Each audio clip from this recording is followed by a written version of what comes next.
होता किसके लिए है बताइए ना। मंदिर लूट के लिए हो रखा है भाई साहब।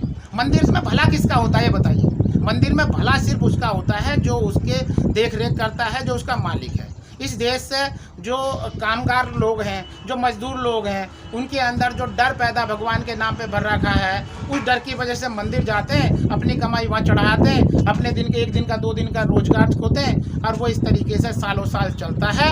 इस देश को लूटने के लिए मंदिरों और ट्रस्टों पे इन बाबाओं के पास अथाह संपत्ति, इसी वजह से इन्होंने बताई कौन सी फैक्ट्री चला रही है। तो उसे डर नहीं लगा जिसने 6 लाख रुपए उड़ाए हैं राम मंदिर के ट्रस्ट? अरे भैया, लुटेरों को लूटना कोई बुरा नहीं है।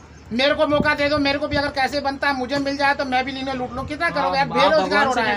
कैसे भगवान से नहीं डरते? भगवान है भैया, भगवान है क्या ये तो बताओ ना। भगवान प्रकृति है, प्रकृति से भगवान बना, राम का ना कि वो भगवान बने। मैं राम मंदिर के ट्रस्ट से पैसे चोरी हो गए, बताइए क्या भैया वो अब क्या होगा? विश्व हिंदू परिषद वाले तो नहीं मरे, वो तो नहीं डरे, उन्होंने तो अरबों खरबों रुपए, एक आदमी ने अगर कुछ निकाल लिया, कुछ कर लिया, हाहाकार में किसका लूटा? उनकी कमाई का पैसा था क्या? किसने दिया? उसने ले लिया। भैया इंसान हार्ड मास आदमी को पैसा की जरूरत है, ना कि पत्थर को जरूरत है। पत्थर सिर्फ तराशा जा सकता है, वो 100 के लिए 100 पीस हो सकते हैं। सुरक्षा के लिए तो सवाल उठाए। किस चीज की सुरक्षा? मतलब ट्रक से पैसे निकाले जा सकते हैं ट्रक से, तो बताइए। इस देश के अंदर पूरी जनसंख्या बनी, यहाँ पे जो ओबीसी SC वाले बने लोग, आंदोलन करे इन्होंने, मरे ये लोग। जब ट्रस्ट बनी तो ये सारे लुटेरे बने हुए हैं ट्रस्टी में, तो पैसा तो उनके पास ही जाएगा ना। उन्हीं का आदमी ने, किसी ने लिखाड़े होंगे ना। तो बाहर का आदमी जो आस्था में सही में डरा हुआ है, वो कभी ये चोरी डकैती नहीं करता। इन चीजों में करा उन्होंने ही है।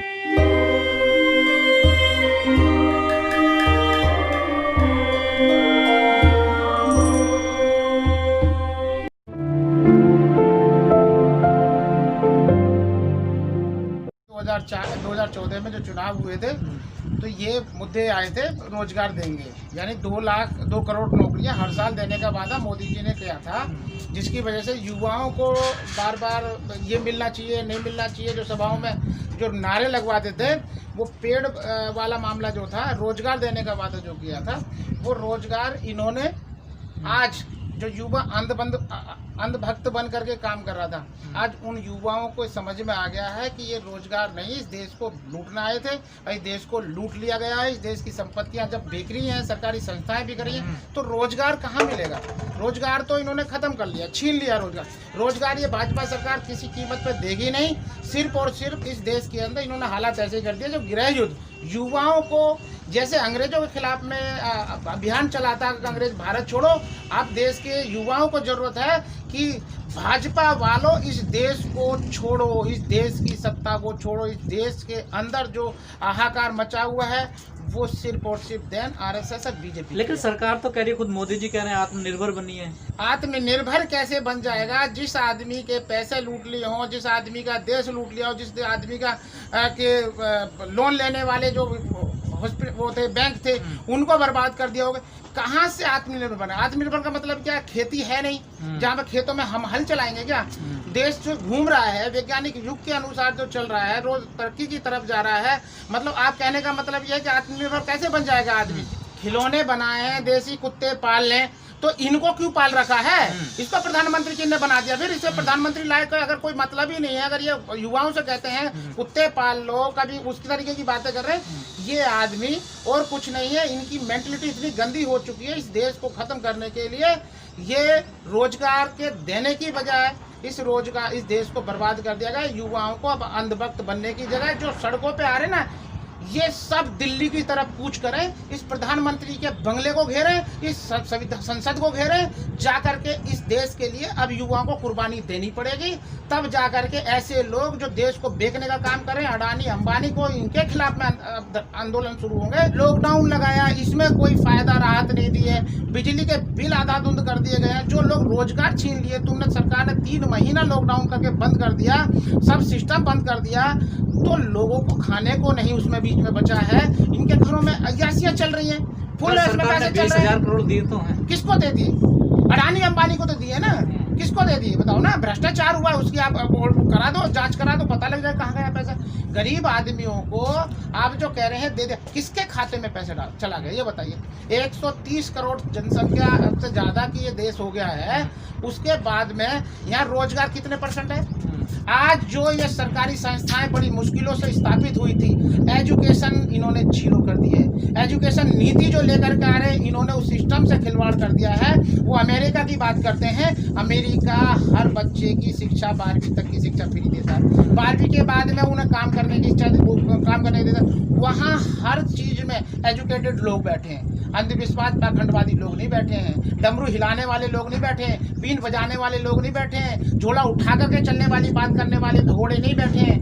वहाँ प्रधानमंत्री, वहाँ का राष्ट्रपति भी अगर गलत करेगा तो वहाँ का सुप्रीम कोर्ट होगा ना, उसे बाकायदा पकड़ के सजा देने का हक वहाँ रखते हैं, जिगर है वहाँ पे। वो नागरिकता वहाँ की पहले है, नागरिकों को महत्व देते। यहाँ के नागरिकों की महत्वता भाजपा सरकार ने बिल्कुल खत्म कर दी गई है।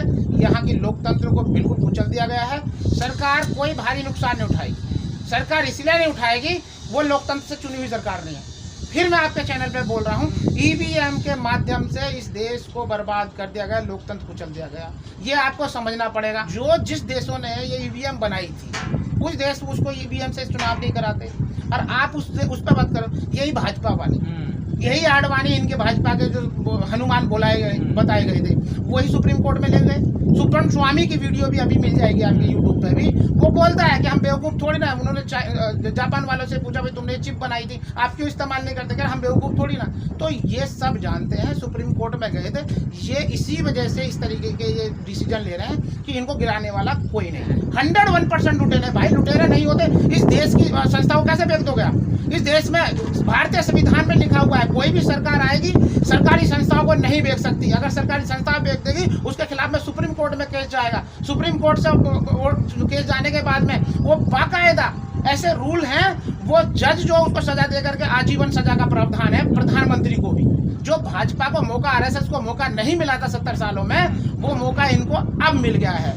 2014 से लेकर के और 2020 आ गई है, इन्हें मौका मिल गया था। बड़ी मुश्किल से ये मौके की तलाश में थे। इन्होंने अपने प्यादे हर विभाग में, सरकारी संस्थाओं में, लोकतंत्र के। आज की डेट में चुनाव आयोग की स्थिति देख लीजिए, बोलने को तैयार नहीं है। जब रिटायर हो जाते हैं तब बोलते हैं। ये चुनाव आयुक्त जो होता है, जब रिटायर हो जाता तब बोलते हैं। सुप्रीम कोर्ट में देख लीजिए, सुप्रीम कोर्ट के जज देख लीजिए, जज अगर उनका केस में है, जब वो सब उनके फेवर में सजा वो बरी करता है, उनके फेवर में डिसीजन लेता है, तो उसको राज्यसभा के सांसद बना दिया जाता है या उसको मुख्यमंत्री घोषित कर दिया जाता है। तो ये जो है लोकतंत्र के नाम पे हत्या है। इस देश में इनके पास प्लानिंग अडानी के लिए है, अंबानी के लिए है। ये 8-10 जो बिजनेसमैनों को लेकर के चल रहे हैं, जिन्होंने फंडिंग की थी इनको 2004 में, और ये अब तक जो चल रहा है ये इन्हीं का है। चुनाव के दौरान में जो इन्हें जिताने का काम ये संस्थाएं बड़ी बड़ी वो कर रही हैं, वो इनका काम ये है। ईवीएम लोकतंत्र की हत्या, लोकतंत्र को खत्म करने का काम अगर हुआ है तो पहले कांग्रेस ने किया। 2004 से लेकर के 2014 तक इन्होंने देश पर राज किया। अब 2014 से लेकर के 2024 तक अब ये काम कर रहे हैं। भाई जी, एक बैलेट पेपर, एक बूथ लूट जाएगा, 10 लूट जाएंगे, कैंसिल होकर के, सबके सामने है ना, वो आ जाएगा, दोबारा चुनाव हो जाएंगे वहाँ पे। ईवीएम का कौन सा आपका लूटने का बात कर रहे हो? तो लूटने ईवीएम क्यों नहीं लूट रही है, ये बताइए। चलिए, ईवीएम क्यों नहीं लूट रही, बैलेट पेपर ही क्यों लूटते हैं?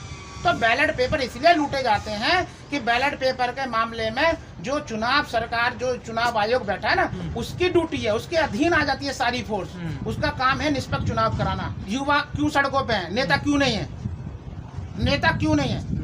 जो विपक्ष भी है वो भी बिका हुआ है, वो भी भ्रष्ट हैं, और जो सत्ता में है वो भी भ्रष्ट है। इस देश के अंदर अब जो इस देश की कमान संभाल सकता है, उस यूथ को, उस शिक्षित यूथ को आना पड़ेगा, जो रियल में दिल के अंदर अपने देश को लेकर के चलता है, जज्बा है इस देश को आगे तरक्की की तरफ, वैज्ञानिक सोच रखता है, वो इस देश को आगे लेके जा सकता है। आस्था आपके दिमाग को खत्म करती है, आपके सवाल को खत्म करती है, आपकी सोच को खत्म करती है।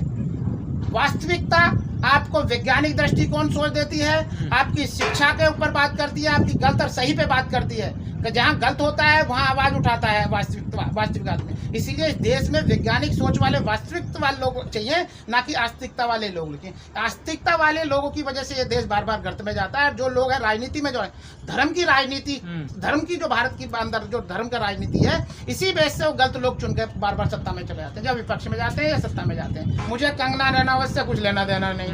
कंगना रनावत वाली, अब एक बार तो कंगना रनावत उससे सनी लियोन को ले आए थे, जो इनको नंगापन दिखाएगा, खुश करेगा, तो मनोरंजन के साधन है। अब पब्लिक का ध्यान अभी एक बताइए, इतने महत्वपूर्ण मुद्दे पे बात हो रही है हमारी, बेरोजगारी पे बात हो रही है। अब कंगना रनौत की क्या बात कर रहे हो? ये सब ऐसे पब्लिक का ध्यान भटकाने के लिए इन चीजों पे मीडिया को कभी बातें 24 घंटे चल तो रहा कंगना रनौत, आप क्यों अपने चैनल पे ला रहे घर हो? तो नहीं तोड़ सकते ना सर एक बात बताइए, घर तोड़ना ना तोड़ना, ये पब्लिकली ने तो आतंकवादियों ने तोड़ा नहीं, गवर्नमेंट ने तोड़ा, गवर्नमेंट जवाब देगी इस चीज के लिए ना। मैं गवर्नमेंट का लोग कह रहे हैं कि बदले की कार्रवाई हो रही है कंगना। देखो ये मैं कह रहा हूँ, कंगना रनावत से कुछ लेना देना नहीं है। कंगना रनावत जैसी महिलाएं जो आती हैं, ये भी जिस दिन इतिहास को पढ़ लेंगी ना, संविधान से पहले के इतिहास को पढ़ लेंगी, महिलाओं को जो सम्मान संविधान ने दिया है, जो रिजर्वेशन संविधान ने दिया महिलाओं को, जो हक अधिकार दिए हैं, आज सुरक्षा की जो बात है, वो इसी तरीके से SC ST पे बोल चुकी थी, बहुत गलत डिसीजन थे, संविधान पे बोल चुकी थी। इसीलिए समय आता है बदलाव की तरफ है, लेकिन बदलाव करने के लिए युवा को जागना पड़ेगा, अपनी धार्मिक, अपनी जातिवाद सोच खत्म करके वास्तविकता के तहत में आएंगे, तब आगे बढ़ेगा। नहीं, उसने एक बयान दिया कि बॉम्बे की तुलना उसने POK से करी, उसे कैसे देख? देखिए मैं ये बोलना चाह रहा हूँ, मैं उसकी बात ही नहीं करना चाहता हूँ, कुछ भी बोल सकती है। सर आप बताओ, सुशांत का केस चला, ये सिर्फ और सिर्फ BJP RSS वाले लोग हैं, पब्लिक का ध्यान भटकाने के लिए। जैसे आप कहना युवा सड़कों पे हैं, जुलूस निकाल रहे हैं, उनकी खबरें के लिए समय है नहीं, तो वहाँ टीवी पे दिखाना है ना। तो कंगना रनावत और कभी इस तरीके की मैटर, टीवी की क्या गलती है? लोग देखना चाहते हैं ना टीवी। नहीं, एक बात बताइए, आपके घर में टीवी है, आपके घर में कुछ और तो है नहीं, कुछ और तो है नहीं ना, तो आप क्या करोगे? चैनल तो सब वही दिखा रहे हैं, जो दिखा रहे हो आप देख रहे हो, मजबूरी है आपकी। इसीलिए कब कितने चैनलों को बंद करोगे? क्यों नहीं करते? कितने चैनल बच्चे हम मैं कभी भी कुछ चैनलों को, एक आध चैनल को देखने के बाद में न्यूज देखनी बंद कर दी है मैंने। अच्छा, सिर्फ और सिर्फ सोशल पे जो चल रहा है उसको देख करके अपना टाइम पास करते हैं, न्यूज पे सच्चाई पे नजर रखते हैं। न्यूज टीवी की न्यूज तो किसी कीमत पे नहीं देखनी चाहिए। इन न्यूजों का जब तक बहिष्कार नहीं करेंगे ना लोग, क्या गलत न्यूज दिखाते हैं? सारी पेड न्यूज है। कितनी बार है, आप पैसा दीजिए, आपके फेवर में न्यूज दिखाएंगे, पैसा नहीं दोगे तो आपके खिलाफ में दिखाएंगे। तो ये मैनेज की हुई है, ये इवेंट्स चल रहा है, न्यूज पे कोई परवाह। इसके जो स्क्रिप्ट अभी कंगना की बात करो, ये एक्टर्स है, एक स्क्रिप्ट लिखी जाती है। आप देख रहे हो बड़ी बड़ी फिल्मों में, देख रहे हो बड़े बड़े महल तोड़ दिए जाते हैं, पूरा गांव में आग लगा दी जाती है। तो इस तरीके से इस तरह इसका ऑफिस बनाया हुआ है, उस ऑफिस को तोड़ कर दूसरा ऑफिस बन जाएगा। ये तो एज ए फिल्म है, इनकी स्क्रिप्ट है, तो पब्लिक का ध्यान भटकाने के लिए इस तरीके की बातें की जा रही। नहीं तो कंगना रनावत का इस तरीके की विवादित महिला को कब का इसके ऊपर SC ST के केस दर्ज हो चुके हैं, इसमें जेल जाना चाहिए था। कुछ लोग कहने कंगना को पाकिस्तान भेज दो। सर कंगना को पाकिस्तान भेजो, बांग्लादेश भेजो, नाइजीरियन भेजो, या उसको वहाँ भेज दो, जहाँ पे क्या बोलूँ मैं आपको, किसी भी देश में भेज दो या यहीं रहने दो, मुझे कोई फर्क नहीं पड़ रहा। कंगना को भारी पड़ गया महाराष्ट्र सरकार से पंगा लेना। कंगना को कोई भारी नहीं पड़ा है, जिसके हाथ में एक बार बताइए 22 श्रेणी सुरक्षा मिल रही हो, एक बार बताइए उसे क्या टेंशन, क्या उसे भावना मिलेगी असुरक्षा की?